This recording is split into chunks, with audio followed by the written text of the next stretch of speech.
Hello, listeners. Welcome to Marie Lives the Horror. This is episode 9 of the series of True Paranormal Ghost Stories. In this episode, I bring you 6 chilling tales of true ghost stories.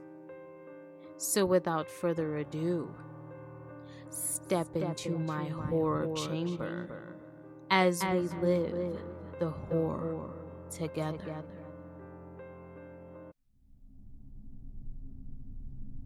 Number 1. My ex was driven mad by the paranormal. So I'd like to share what I experienced with my ex.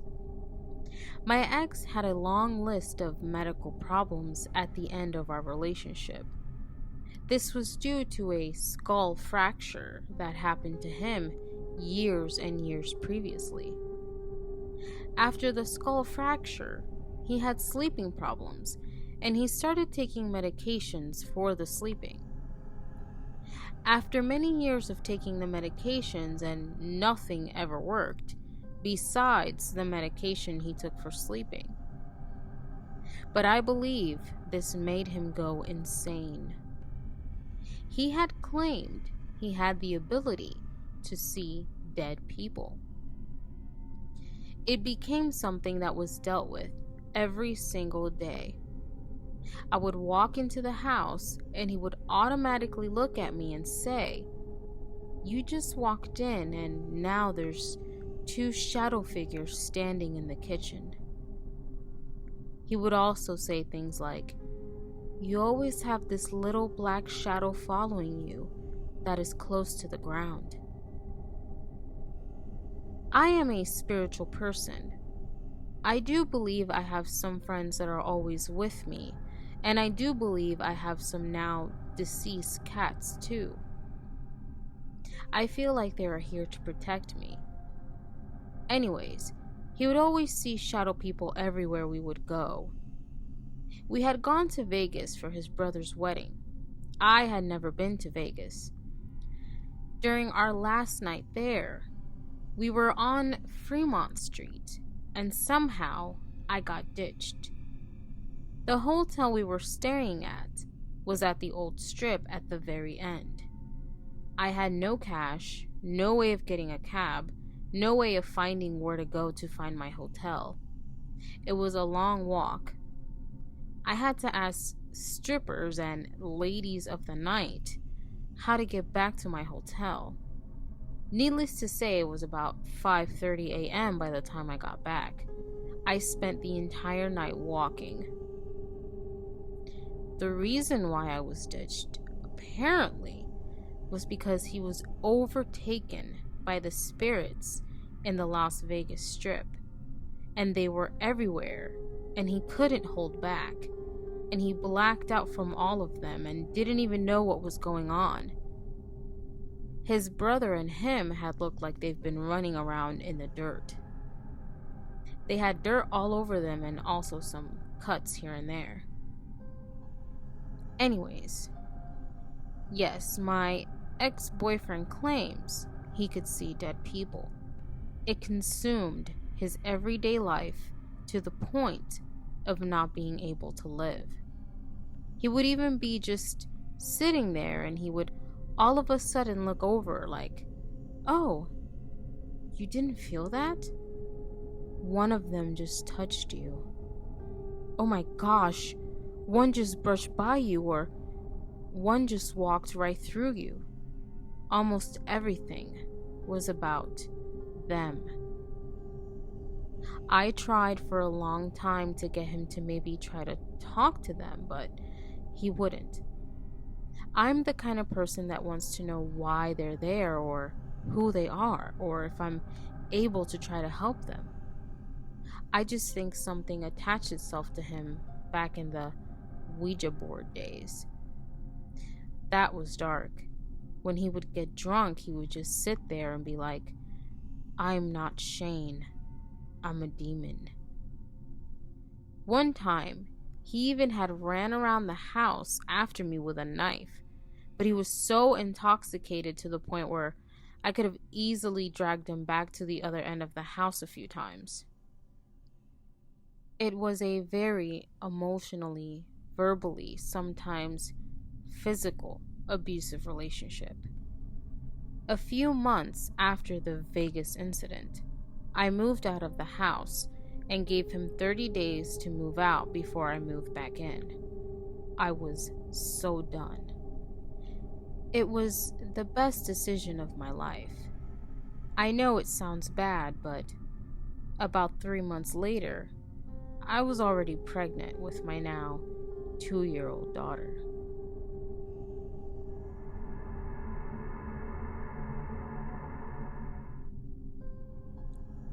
Number 2. What did I see in my backyard at night when I was little? So, this happened when I was 9 or 10, but I can still remember it clearly as if it had only happened yesterday.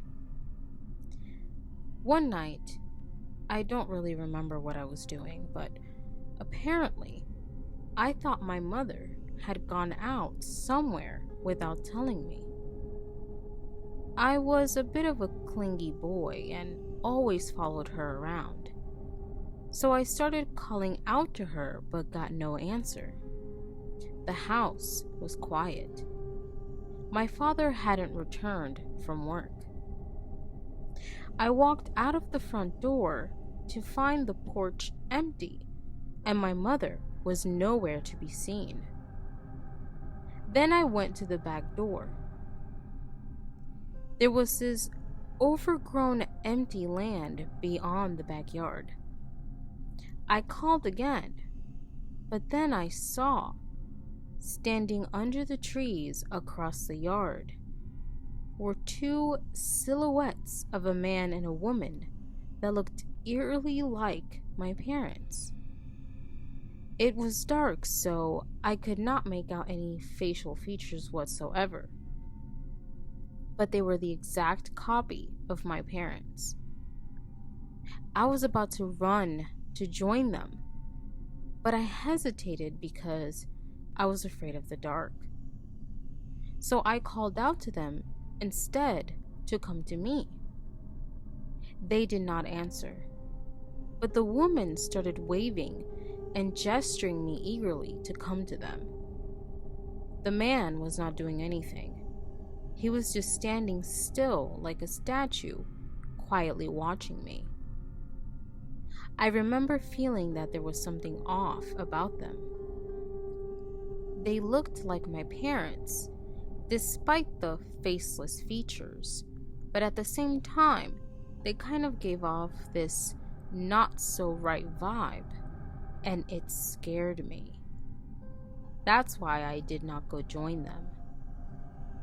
I stood at the back door staring at them for a few seconds before I heard my actual mother's voice calling me from behind. She had been in the attic with my brother.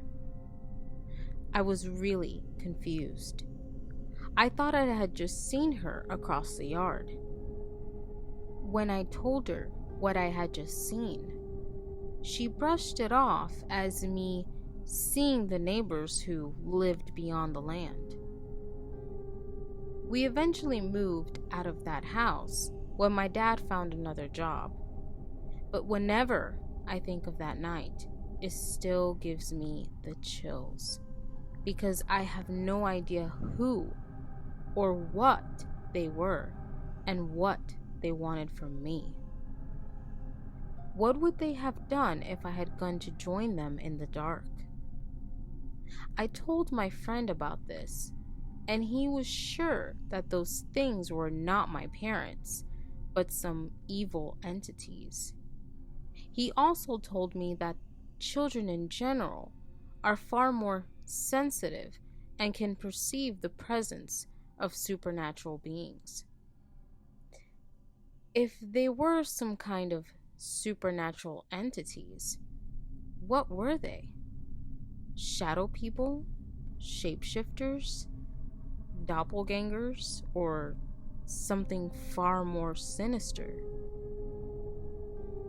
The reason why I decided to post this today was because I just had a phone conversation with my mom, and we were reminiscing about our old house back in the countryside. Has anybody ever experienced something similar?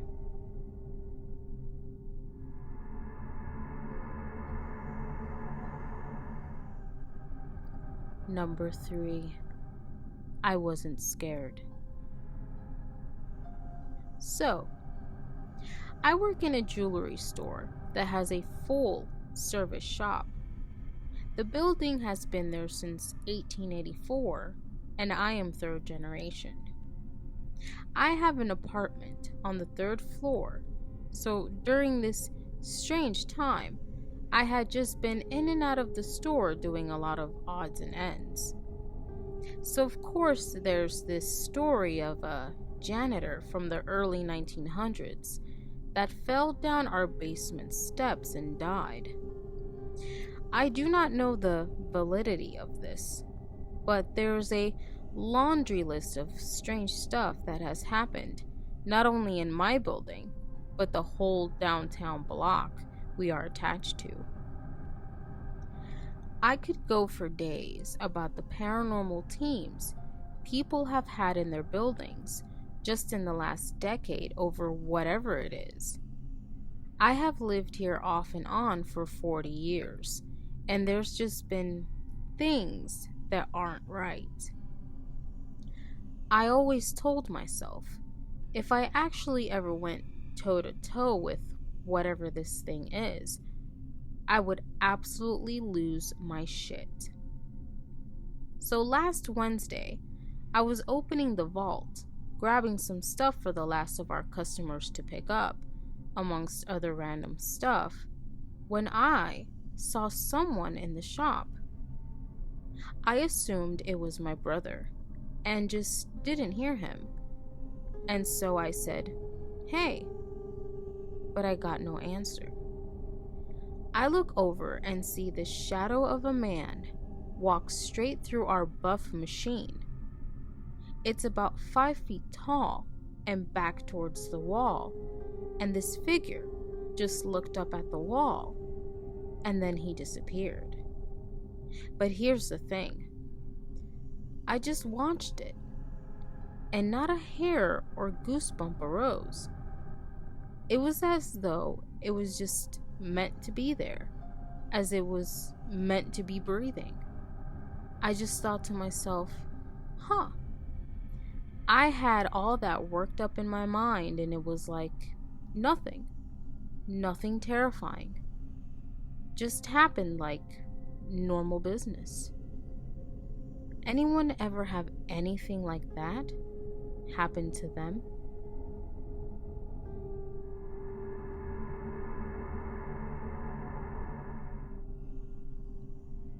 Number 4. My father's childhood home. My father's childhood home was an interesting paradox. It was the stuff of nightmares and dreams intertwining, leaving you confused, wondering if you were afraid of it or in love with it. It was eerily beautiful and beautifully eerie at the very same time. Since I could remember, my dad told us every ghost story he had of this house. Some were terrifying, some were curious, and some were just plain unexplainable. But the one thing that stayed true was that these ghosts were real. If you took the long way, you'd pass the house on the way to my aunt's. It rested on the corner. Driving slowly, you'd catch every detail from every side of the house. Approaching it, you'd come up from behind, gaining a wide view of the small backyard, surrounded by a gridiron fence. The exact fence you will see in any movie about a haunted house, pretty much ever. As you continue driving, you're now looking at the west side of the beautiful Victorian home, standing a proud 3 stories. This is the side where I would see Henry in the 2nd floor window. A quick right, and you're at the front of the home. The same fence embracing the entire perimeter of the property. It was certainly a chilling sight to see, but endearing nonetheless. She was straight from a movie. There was never a time we went to Aunt Gail's house without my sister and me begging my mom to go by Daddy's house. She would always appease us, knowing she wanted to too. And every day we'd pass and I would see Henry in the window. I suppose that was his room, where he took solace and watched from his window as cars slowly passed by his house. He had to know people were curious about his home being haunted.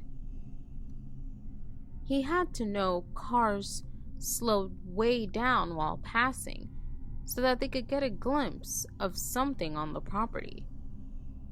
I wondered if it pissed him off. I wondered if he experienced what my father experienced. I wondered if he was okay with living in a haunted house, or maybe he wasn't, but had no other choice. I wanted to ask him all the questions I bothered my father with. Another trip to Aunt Gail's meant another trip to Daddy's house. We passed the west side of the house as always. Henry was there as always. This time, the current owner was packing boxes into a U-Haul. My mom slows down as always when passing Daddy's house. However, this time, she stops. She got the attention of a chipper, curly red-haired young lady. "Hi, can I help you?" she asked, in a very friendly tone, at least friendlier than I would have been. My mom replied, "This is my husband's old home. Have you ever experienced anything in this house?" The chipper redhead kept her gleaming smile. "Every single night. That's why we're leaving." They had a conversation that I can't remember, but before I knew it, she asked us to come in. I was in shock. I couldn't believe I was going to step foot into my father's haunted house. Years and years of dreaming, and it is finally really happening. We go in, and man, was it beautiful. Big and beautiful and horrifying. I looked forward to meeting the rest of the family. I looked forward to meeting her husband, because I felt I already knew him, seeing him nearly every time I passed the house. So she introduced us to him, a very large Dan Goodman type of man, much larger than he appeared whenever he stood in the window. She also had 2 children, 1 boy, 1 girl, about a year older than I. I was 8. I'm sorry, but I can't remember much. I wish I did. I wish I could describe every inch of the house, from floor to ceiling, but I can't. I can only remember what it felt like when she took me to the 2nd floor, into the room that faced the west side of the house, and told me that a ghost named Henry sat at the window day in and day out. I remember feeling the color drain out of my face. I remember the feeling I got when I knew the man I've seen in the window all this time was a ghost. I remember the feeling of wishing I had known he was a ghost, but that can't be possible. I know every ghost story about this house, and a ghost named Henry was never mentioned, but she described him. his white shirt, his dark hair and eyes, how he sat straight up watching out the window every day. The strangest thing was, after that day, I never saw him in the window ever again. I would look, but he wouldn't be there. Precisely that day was the last day I saw Henry. I will make another not so long post about my father's experiences. I just wanted to share the one experience I had. My father and the family from the story had much scarier experiences. I also have a friend whose uncle lived in the house for 1 month before he had enough, so I will tell his story as well. They're all much darker than mine.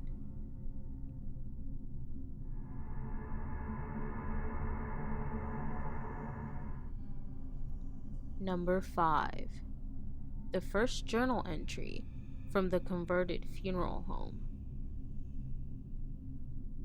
I had some issues as a child. I'm not afraid to admit that now. My parents did the right thing and took me for professional help. One of the recommendations of the psychiatrist was to keep a journal, and I did faithfully. Now, initially, it had things I was experiencing, like difficulty relating to kids at school, bullying, self-doubt of my abilities, things of that nature. In April of 1986, my psychiatrist wanted me to focus on things that frightened me or made me feel uncomfortable. This was what he thought was a significant problem, and now I agree it was. In the end, it really helped me find my way in life and face my fears head on, and I attributed my success to these sessions. Never be afraid to get help. If Reddit has shown me anything, there are many people who have experienced similar things, and you are not alone. I have to admit, going back and reading this journal, which I kept along with class photos and yearbooks, my spelling and grammar have improved considerably, and there are a lot of things I forgot about. Below is the floor plan to the apartment my parents and I live in. First entry about my house. April 1986. My bedroom and closet. It's morning and I couldn't be happier. Last night was scary. I woke up and it was still very dark. I heard scratching from my closet. I got up and turned on my room light to make sure my hamster didn't escape. She didn't. She is still in her cage. I checked the closet and it was closed. I turned off the light and went back to bed. I tried to go back to sleep, but I kept hearing sounds. It sounded like my closet latch. I think it was being lifted up. I heard it click. After the latch clicked, it felt like something was in the room with me. I felt like I was being watched. I covered my head with my blankets. I heard something moving in my room. My hamster was quiet. She wasn't running in her wheel tonight or biting her water dispenser. I thought something might have harmed her, but she's okay. I hope my mom or dad would be checking my window, but it's not summer and the windows are closed. The sound was in my room and moving around. It was near my toy box, not my window. My toy box is at the foot of my bed. I heard a G.I. Joe fall over.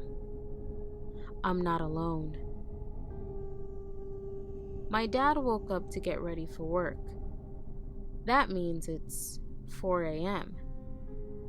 He always farts/sneezes first thing. That's how I know it's him in the hallway. I'm alone in my room now. I was able to sleep once I heard Dad moving in the house. I told my dad when he got home from work what happened in the night/morning. Dad opened my closet to show me it was just stuff. It was very cold in the closet. He thinks I might have dreamed it. Mom does too. Could I have? No. My closet door was not latched and slightly open this morning. Even now with the sun up as I'm writing this, something is watching me from the closet. I know I closed it before bedtime. There is also a rip in my Transformer sleeping bag at my feet. End entry.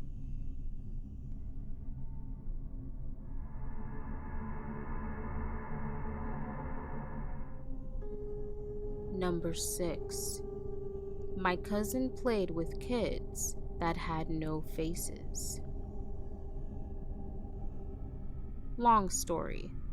This is my first post, so I'm sorry if it's a little choppy. So about 2 years ago, my little cousin, let's call her Jaden, was 4 years old and her family moved into a new house and started to renovate it. Everything was fine for a while, until one day, Jaden out of nowhere started telling her mom she could see 2 kids in her room. If that's not creepy enough, the kids had no faces. I guess it either looked smeared or just blank, and they had no arms.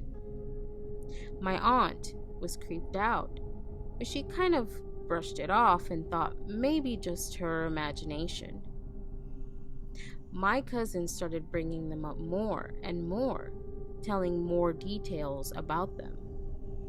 One is a boy and the other is a girl. They told her that they wanted her to play with them. Jaden said they were nice to her. But then, they started to scare her. I would have been scared from the beginning, but okay.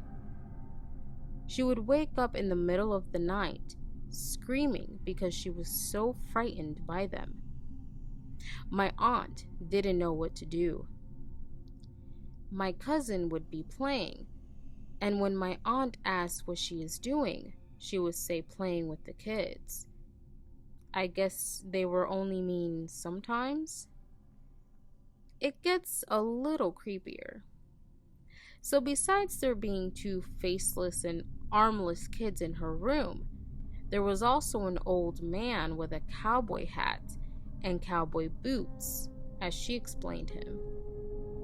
This man was a mean man, and Jaden was very scared of him.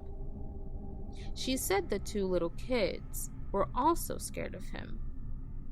The thing is, the man was only allowed on the porch. He wasn't allowed to come inside since he was so mean. So as long as my cousin was inside, she felt okay. One night, the family was eating dinner, and they started to hear footsteps outside on the porch. The door is right beside the table, and my uncle went to see if someone was out there. He came back and said he didn't see anything. Jaden, with a straight face, was just like, "It's the mean man.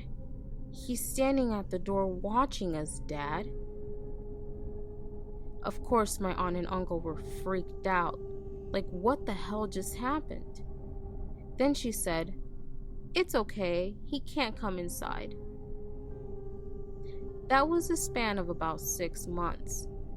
A few months later, they moved and Jaden never talked about the kids or the old man ever again. I'm not sure if she remembers it, but I don't want to ask. I'm pretty sure it was very scary for her at such a young age.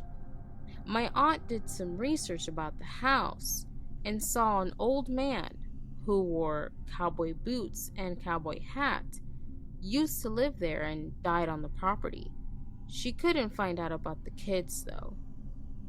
My cousin had a few more creepy experiences. So if you like this story, let me know if I should post the next one.